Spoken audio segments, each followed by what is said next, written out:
appreciate everybody for tuning in, man. Thank you guys for tuning in. We're going to get this thing going.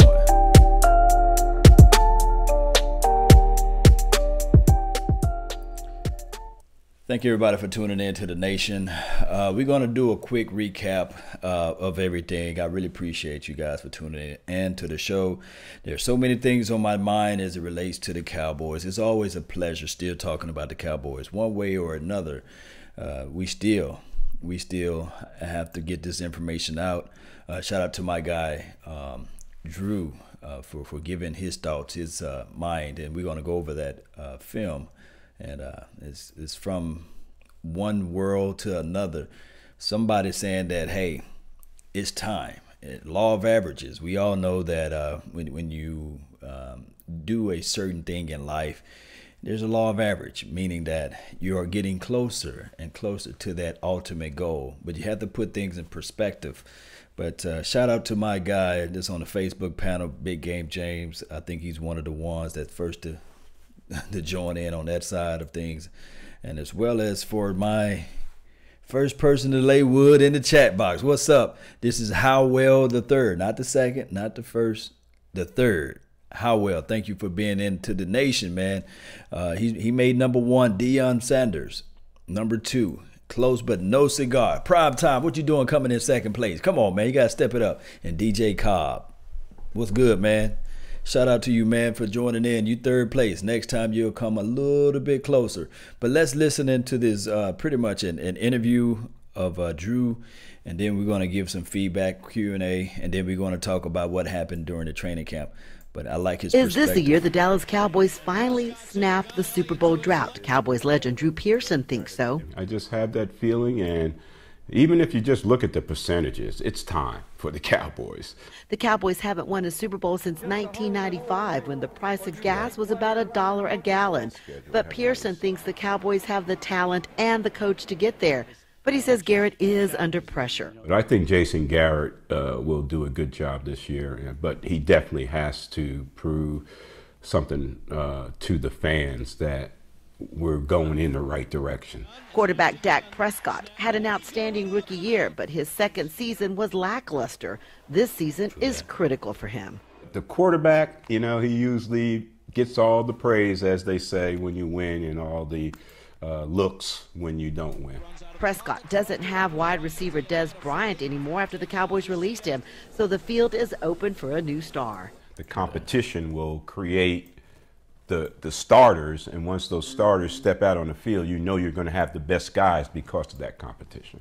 And then there's running back Zeke Elliott, who was suspended by the NFL for 6 games last season. What will he do? Zeke should have the biggest chip on his shoulder to show his teammates, number one, number two, the NFL and the commissioner, that, hey, you made a mistake in doing what you did to me.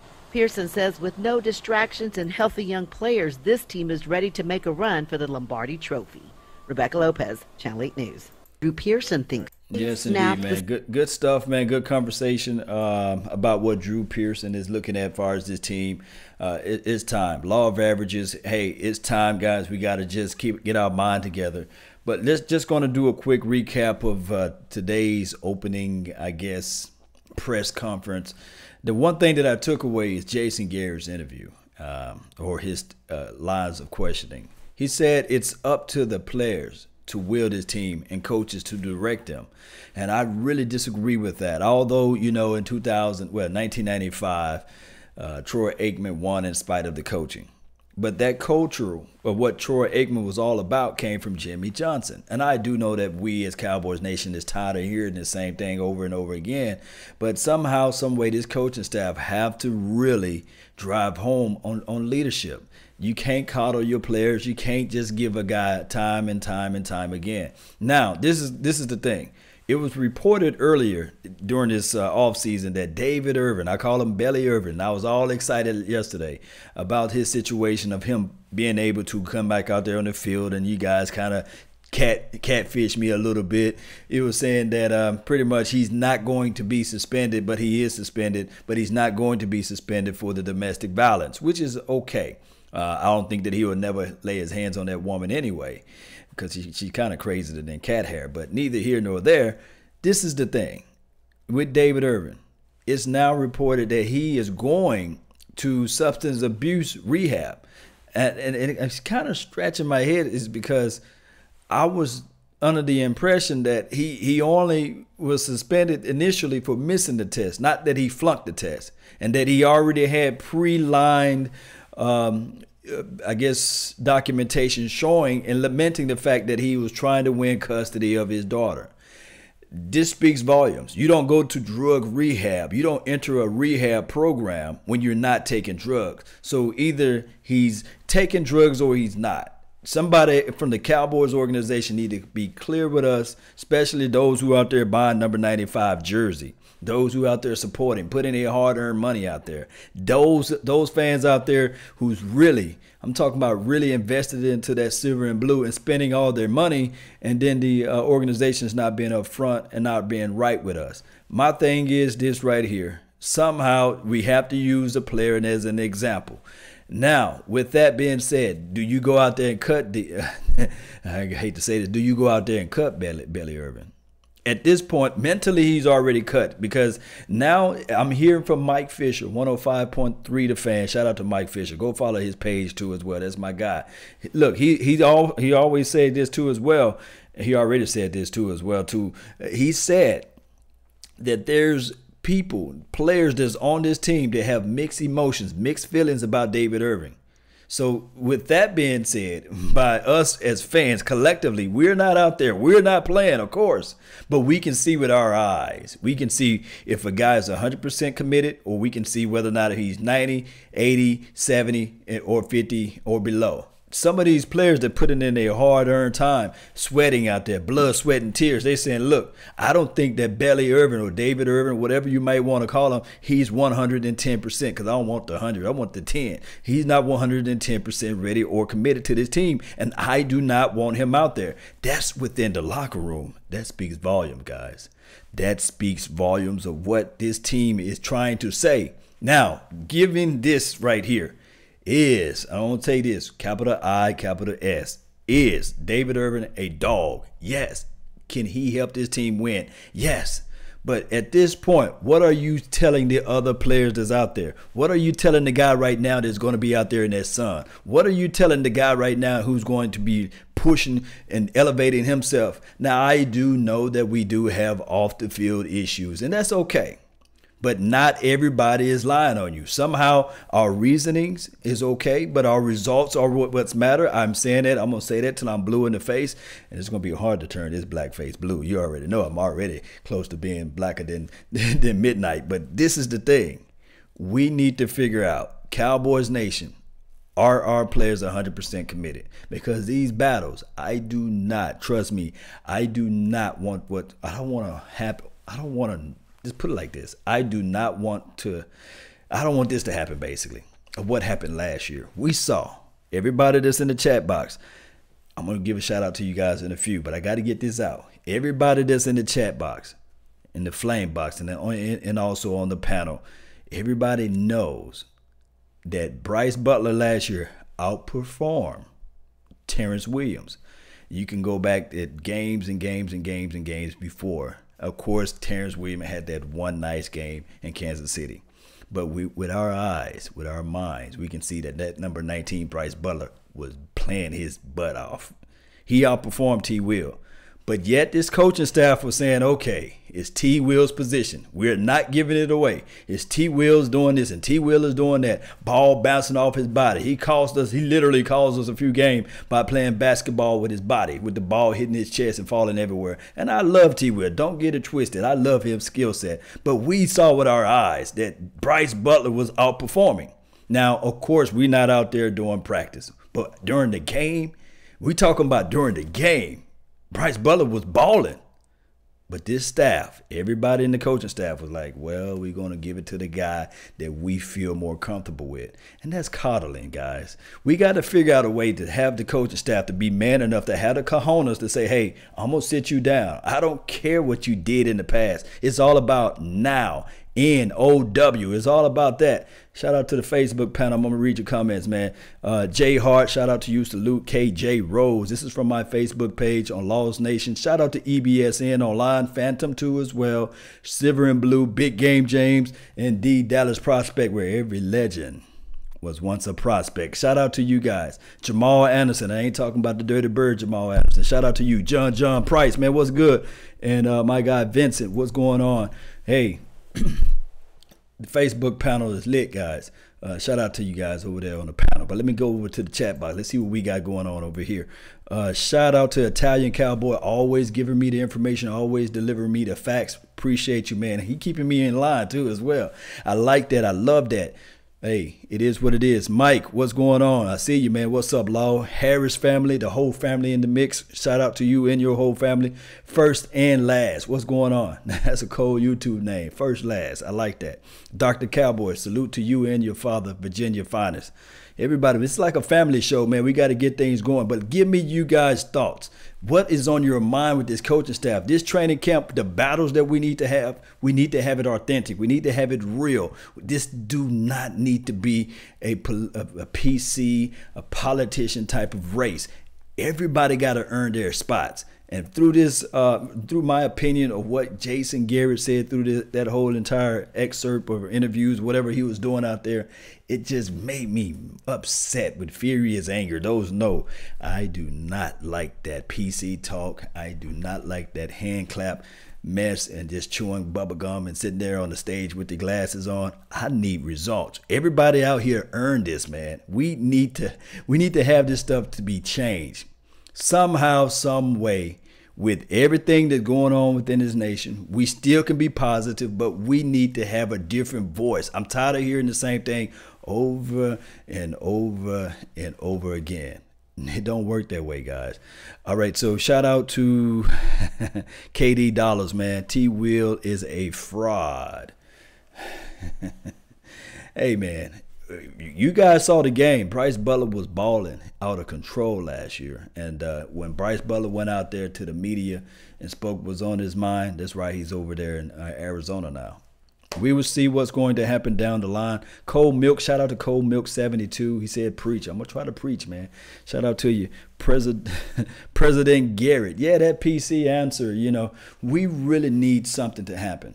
And I'm not going to touch on the other topics what Jerry Jones said about the anthem and the flag and all that stuff and the Papa Johns and stuff like that. To me, all that stuff is allegory. You guys know where I stand. I'm saying with Paul Tagliabue, if Paul Tagliabue was the NFL commissioner of this league right now, he would have shut all this stuff down. He would have said, okay, we're going to get back to football. I understand we support our troops. We support the nation. We support a lot of things out here. But what we're going to do is get back to football. We're going to have our guys running out of the tunnel. You can have the flag then running out of the tunnel. You guys remember George Teague used to run out the tunnel with the flag?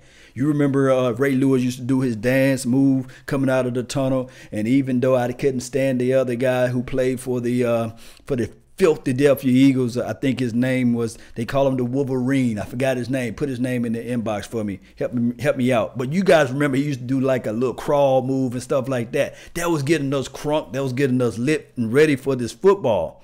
But now they done turned it to a PC show. They turn it into politics. They bringing all this other stuff in. And I don't like this part of football. All we want to do is see some hitting out there. And every now and then we want to see some dance celebrations. That's what we want to see. We want to see touchdowns. We want to see long 50-yard runs. And that's it. We don't want to know what this campaign is all about. I don't care about that. All we care about putting touchdowns on the board. And that's what Paul Tagliabue was about.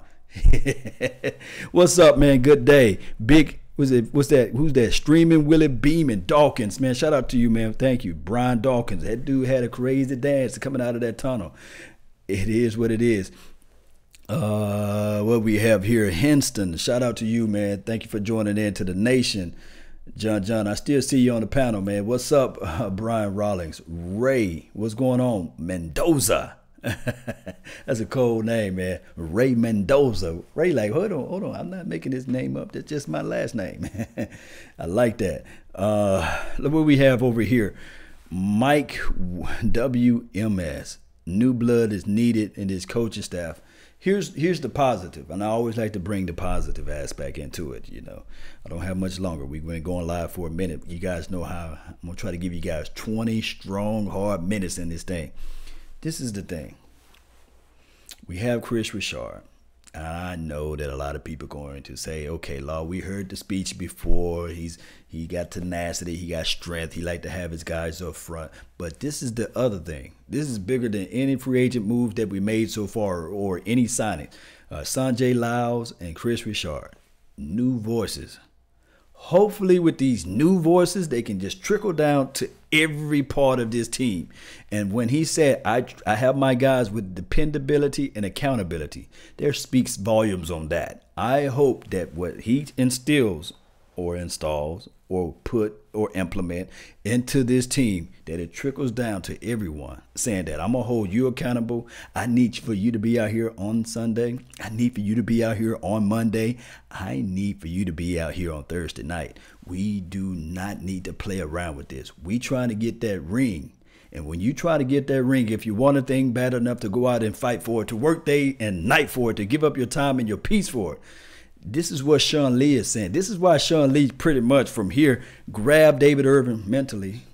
I can say that. He grabbed him mentally and said, hey, we need for you to be out there. This guy, Randy Gregory, is coming out there. We need for you to be out here. Can you imagine what this team can become if you get your mind together? Oh, my goodness. Let me just calm down just a little bit, because we see the potentials. We need to have somebody every Sunday pumping up this team, letting them know that every day that you guys put on the silver and blue, we have to dominate. We already starting off with not our full troops out there because of off the field issues. And just to say this, I don't know what's going on with David Irvin. I'm not trying to throw him in front of the bus. I'm not trying to put him under the bus. But what I'm saying is we're right here with this moment, is that not everybody is lying on you. And at some point in this life, you have to put your priorities in order. And I do know that somebody's going to say, did David Irvin apologize, saying, Law, you're not there. You're not understanding the bigger picture. He's trying to take care of his daughter. That speaks volumes of you entering into a rehab program when you supposedly only missed the test. You can't put me in a rehab program if I'm missing the test. And I'm telling you guys that I never took the drugs. And we go back to the policy. They do not take you off the field until you missed or flunked or passed or didn't pass the third test. So this stuff been going on for a minute. This is not something that just happened yesterday. So at some point, I already had a conversation to you guys about the strict father and the father that allows people to do everything they want. The strict father would say, hey, the curfew is at 10 o'clock. You better be here at 10 o'clock, not 10:01, not 10:05, not 10:20. You be here at 10 o'clock. And that's what the coaching staff, that's what the coaching staff is supposed to be able to install. That's what the general manager, the owner, the operator of this team supposed to install that on their players. That I'm not going to try to get behind the wheel drunk. And I do know that collectively out of the NFL, we are not leading in arrests. We got the bigger spotlight on us. I understand that. But at some point, we have to drive home to those small percentages of players that's out there that's making bad decisions. There's difference between mistakes and decisions, and I can break that down too as well. But I'm neither here nor there. I'm not going to go into details, but you guys know that relaxed father, the unstricken father, or the relaxed mother. You can come in at 10:15. You can come in at 11 o'clock. Hell, you can come in the next day as long as you get your lies in order, as long as you get your story together. They will believe it and say, okay, Johnny, or okay, David, just make sure, be mindful of the appointment that we set. Be mindful of the curfew that we set, that you're supposed to be here at 10. But what I'm going to do now is I'm still going to buy you ice cream on Friday, but we just not probably go to the park on Wednesday or Saturday. It just doesn't work that way. But as strict father, you scared. You're going to be at home at 9 o'clock because you're saying, I don't want him to think that it's an hour, that I'm trying to test him by coming in just on that hour. You try to make it your business to be there before 10 o'clock. Not because you know for sure that 10:01 you still get the same level of punishment as if it was 10:50 or 10 or 11:30 or what have you. So we got to figure out from the top, the fish rots from their head down. We had to figure out. And trust me, I love Jerry Jones. I love what he brings from a marketing aspect of it. But this coaching staff, we need to have somebody to corral and get these guys together and get them ready to play. That's all the time I have for today. And I promise you guys, I really thank you for yours. And remember, you all are listening to nothing but the best. Hold on, I forgot. I got to give a few more shout outs to those, man. Thank you guys. If you like to comment this content, like, comment, share this information to everybody out there. Shout out to, I'll just do a few more shout outs before I run. Polo, Danko, shout out to you. Streaming Willie Beeman, even though you're an Eagles guy, shout out to you. Who it is? Allah Tripe. What's up, man? Shout out to you too as well. And Cold Milk KJ Rose, shout out to you. And over here to the Facebook panel, shout out to Scott, man. Thank you for joining in. And Patrick, hey guys, it's a pleasure, man, for me being able to share my time with you all. You guys have a good day, man. Enjoy the rest of your moments of time in life. I'm going to try to look at some more film. I can't wait till they have the little quick highlights out there, and I'll be breaking that down too as well. Hey, let me know, because I'm going to look up some Kelvin Dodd. He was released from the Titans. I do know that he had some foot issues too as well. Hopefully that was his only issue. I'm going to look at him. Maybe he can be a camp body for us. I do know that he's 6'5", 275 pounds. He plays predominantly a defensive end. I don't think he can play inside, but he'll be a good camp body. Let me know. Let me know of that. And peace. Don't forget to watch some of that film session, those film breakdowns. Let's go and jam on out to this music. If I can find it. Let's see if I can find the music. And let's get this thing going. Come on, baby. Yeah. Yeah. Yeah. The nation.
Listening to nothing but the best.